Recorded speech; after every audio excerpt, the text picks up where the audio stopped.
बिस्मिल्लाहिर्रहमानिर्रहीम। इब्तिदा करते हैं अल्लाह ताला के पाक नाम से जो बड़े मेहरबान और नहायत रहम वाले हैं। अस्सलामु अलैकुम। शुक्र अल्हम्दुलिल्लाह मैं बाखैरियत हूँ और आप लोगों की खैरियत के लिए अल्लाह ताला से दुआ गो हूँ और पुरुमीद हूँ कि आप लोग जहाँ होंगे इंशाअल्लाह हेल्दी होंगे, खैरियत से होंगे, खुश होंगे। फ्रेंड्स, आज मैं आपके साथ एक नई रेसिपी शेयर कर रही हूँ। ये है मूंग की दाल के शामी कबाब। तो आइए देखते हैं ये कैसे बनते हैं और इसमें क्या क्या चीज़ें डलती हैं। टाइम ज़ाया किए बगैर हम अपनी रेसिपी शुरू करते हैं। सबसे पहले हमने दाल मूंग को भिगोया था 3 घंटे के लिए तकरीबन, और उसके बाद हमने इसको बॉईल कर लिया था और बॉईल करके हमने इसका तमाम पानी निकाल दिया, इसको नितार लिया था इस तरह। मूंग की दाल हमारी हाफ़ kg थी। अब इसके साथ ही हमने ये 4 अदद आलू लिए हैं, इसे भी हम इन आलूओं को भी हमने बॉईल कर लिया है। अब इनको दोनों को हम मैश कर रहे हैं। दोनों चीज़ों को हम अच्छी तरह मैश करेंगे इतना कि यकजान हो जाएंगे। दाल और आलू हमारे बहुत अच्छी तरह मिक्स हो गए हैं और हम इसमें बकिया अशिया डालना शुरू कर रहे हैं। ये चावल का आटा है, ये हाफ़ कप है।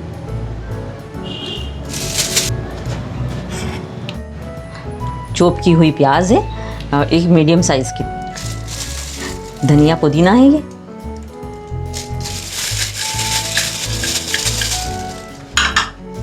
हरी मिर्ची 3-4 हमने बारीक बारीक काट ली हैं, ये वो भी शामिल कर दी इसमें हमने।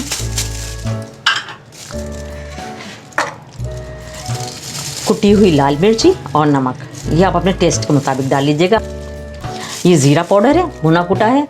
ये साबुत धनिया पाउडर है, ये भी भुना कुटा है। सौंफ भी भुनी कुटी है। लहसुन का पाउडर है, अदरक का पाउडर है। ये सब 1-1 टीस्पून है। इसके अलावा ये चिकन पाउडर है, ये 1 टेबल स्पून है। हम ये सब मिला रहे हैं इसमें। हम इन सब तमाम चीज़ों को अच्छी तरह मिक्स करेंगे।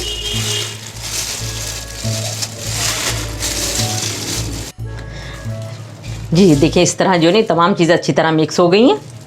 अब हम इसकी जो है टिक्कियाँ बनाना शुरू करेंगे। ये टिक्कियाँ बिल्कुल शामी कबाब की जैसी बनेंगी।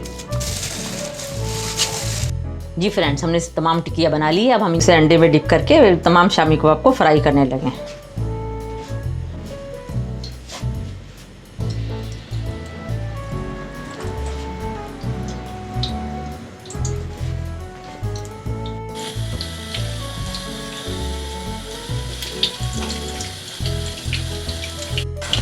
फ्रेंड्स, ये एक साइड से फ्राई हो गए। अब हम इसको दूसरी साइड से फ्राई कर रहे हैं।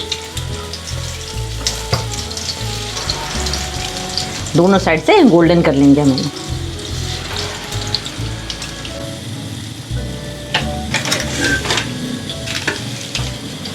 हमारे शामी कबाब रेडी हो रहे हैं।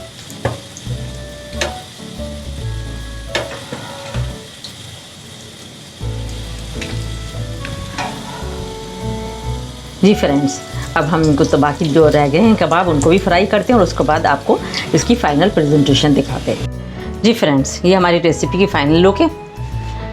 माशाल्लाह बहुत अच्छे बने हैं, कलर भी बहुत अच्छा आया है और जितने अच्छे देखने में लग रहे हैं इतने ही ये जायकेदार भी हैं और हेल्दी भी हैं। इसमें प्रोटीन, फाइबर और आयरन की बड़ी मकदार मौजूद है, गोश्त के बगैर ही।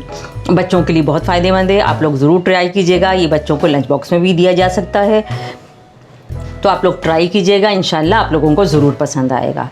इसके साथ ही जिन लोगों ने अब तक मेरे चैनल को सब्सक्राइब नहीं किया है या वो नए हैं तो आप काइंडली मेरे चैनल को सब्सक्राइब कर लीजिए, साथ ही बेल आइकन पर क्लिक कर लीजिएगा ताकि आने वाली रेसिपीज़ का नोटिफिकेशन आप लोगों को बर वक्त मिलता रहे। लाइक कीजिएगा, शेयर कीजिएगा, कमेंट्स कीजिएगा। इसके साथ ही अपना और अपने आस पास वालों का, अपने चाहने वालों का बहुत ख्याल रखिएगा। हमें अपनी दुआओं में शामिल रखिएगा। इंशाअल्लाह फिर मिलते हैं एक नई रेसिपी के साथ। जब तक के लिए अल्लाह हाफिज़।